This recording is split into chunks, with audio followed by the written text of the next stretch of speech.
And because it's the Halloween month, we were thinking about reading a story for you named by The Small Black Cat, written by Sarah Field.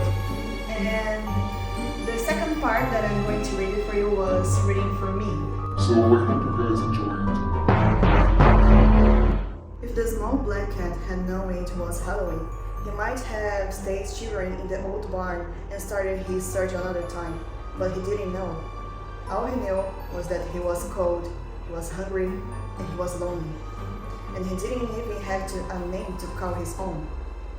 So the small black cat set off on that cold Halloween night to look for a warm place to stay, some food to eat, and someone to smile at him and rub his fur. In other words, he wanted a home and hoped to find a name. As Halloween luck would have it, he hadn't gone very far, just past the graveyard in fact, when a ghostly white shape floated out of the darkness. "Who are you?" whispered the ghost. The cat bravely stood his ground. "I don't know," he answered. "You look like a small black cat," the ghost moaned. "Of course I'm a small black cat," he tried to hiss angrily. "Anyone can see that, but I don't know who I am. I don't have a name." The ghost considered this problem for a moment. "How about Thompson?" he suggested. "Thank you," the cat said politely, "but that's not exactly what I had in mind. I think I'll wait until I found a home, when I'm warm and full of good food. Then I can decide about a name." "Why don't you come and live with me in the haunted house?" the ghost asked. "Thank you," said the small black cat, "but that's not exactly what I had in mind." "Well, goodbye," the ghost moaned. "Nice meeting you." And he floated off the darkness. The wind became colder. Strange noises were ringing in the dark night. The cat shivered, but he went bravely. Now it's going to be my part. I hope you guys like it because it was pretty funny to write it for me. Let's go.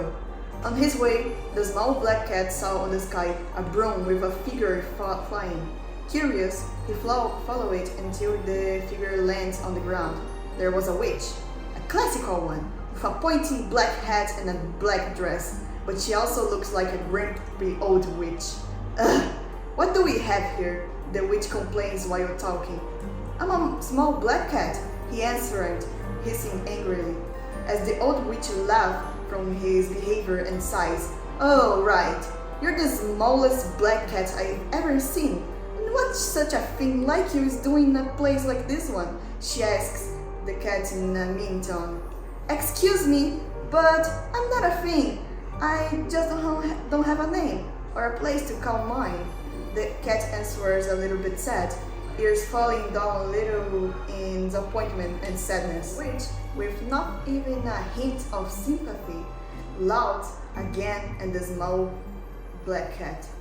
"Well then, if you don't have a name or a home, you can be mine. I'll call you Frog number 4. She thought out loud with a wicked smile on her face as the cat starts to slowly walk away from her.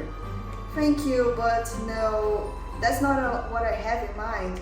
I think I will wait for a better family. I'd hate to become a frog," the cat spoke politely as he ran away from the old witch.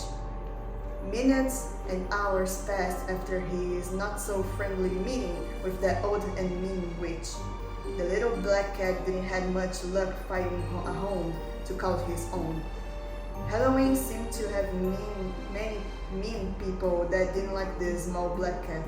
Without so much hope, in a tired walk, he lay down on a worn-out cardboard box in front of a small candy store, closing his eyes in hope of stopping himself from getting hungry. It was starting to rain, and the cold beat hard against his thin fur until his ear hears a sweet, childish voice. "Mommy, look, a kitty!" it spoke, getting closer and closer to the small black cat.